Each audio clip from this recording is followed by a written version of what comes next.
కంటూ కొన్ని ముఖ్యమైన సీజన్లు ఉంటాయి. సంక్రాంతి, వేసవి, దసరా. ఈ సీజన్లు టాలీవుడ్ కి చాలా ముఖ్యం. కాకపోతే ఈ మధ్య అంతా సంక్రాంతి పైన మాత్రమే ఫోకస్ పెట్టి మిగిలిన సీజన్లన్నీ పక్కన పెట్టేస్తున్నారు. పెద్ద సినిమాలన్నీ సంక్రాంతికి అట్టు పెట్టుకుని వేసవి వచ్చేసరికి మొండి చేయి చూపిస్తున్నారు. సరైన ప్లానింగ్ లేకపోవడం వల్ల వేసవి సీజన్ చాలా ఏళ్లుగా వృధా అయిపోతుంది. ఈసారి అదే జరగబోతుందా అనే అనుమానాలు కూడా వ్యక్తమవుతున్నాయి. ఏప్రిల్, మే, జూన్ ఈ 3 నెలలు టాలీవుడ్ కి చాలా కీలకం. మార్చి నుంచి కొత్త సినిమాల తాకిడి ఎక్కువగా ఉంటుంది. కానీ ఈసారి ఏప్రిల్లో కూడా హడావిడి కనిపించలేదు. మార్చిలో రావాల్సిన పెద్ది, పారడైజ్ ఈ 2 సినిమాలు వాయిదా పడ్డాయి.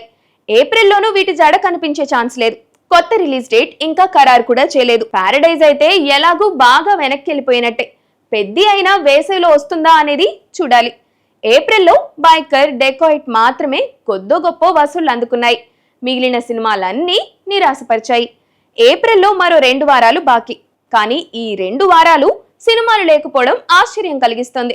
మే వసూళ్లపై మాత్రం టాలీవుడ్ కాస్తో కూస్తో ఆశలు పెట్టుకుంది. మా ఇంటి బంగారం, స్వయంభూ సినిమాలు మేలో వస్తున్నాయి. జెట్లీ, గాయపడ్డ సింహం, ఎపిక్, గోదారి గట్టుపైన లాంటి సినిమాలతో కాస్తో కూస్తో హడావిడి కనిపిస్తుంది. స్వయంభూ భారీ బడ్జెట్ తో రూపొందుతున్న సినిమా. సమంత క్రేజ్ తో మా ఇంటి బంగారం మంచి ఓపెనింగ్స్ తీసుకునే అవకాశం ఉంది. మిగిలిన సినిమాలు కూడా ప్రేక్షకుల్ని థియేటర్ల వైపు రప్పించే స్టఫ్ ఉన్నవే.